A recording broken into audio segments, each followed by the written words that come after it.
In the time it will take for me to stand here and speak, one teenager somewhere in the world will lose their life to suicide.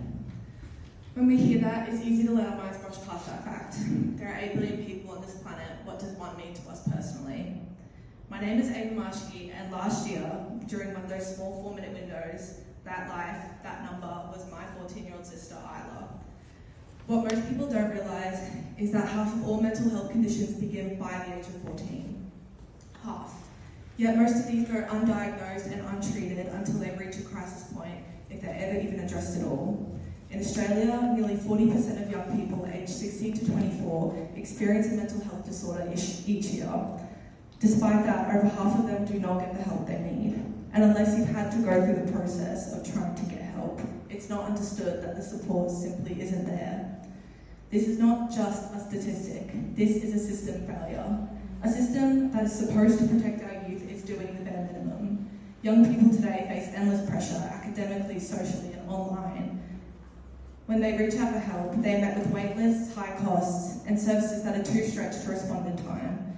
The weight of this falls not only on them themselves, but also on their parents, their families, and friends.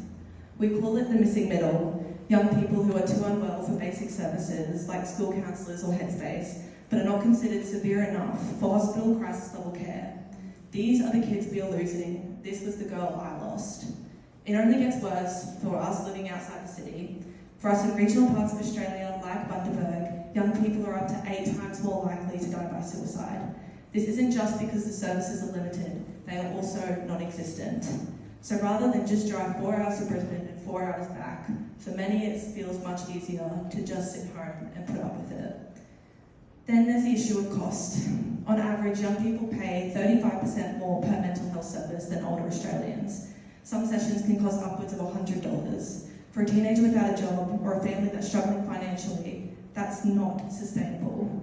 The numbers show a 79% increase in youth out-of-pocket costs in just 3 years. We say that mental health matters, but our systems are treating it like a luxury. And when young people do manage to get help, they often face long wait times, a lack of culturally safe services, or professionals who are under-resourced and burnt out.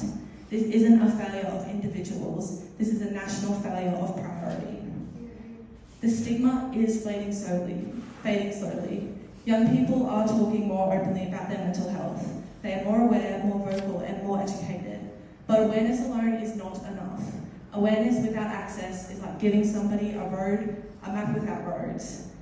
What we can do is invest in youth-specific services, in school-based mental health programs, in telehealth options that are actually accessible, in training for teachers and youth workers to identify warning signs, and we push governments to ensure that mental health care is not a postcode lottery, because help should not depend on where you live or how much money your family has.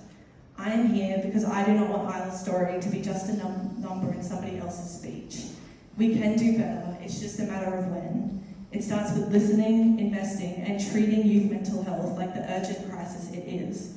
It should have started yesterday, it should have started 5 years ago, but it needs to start now.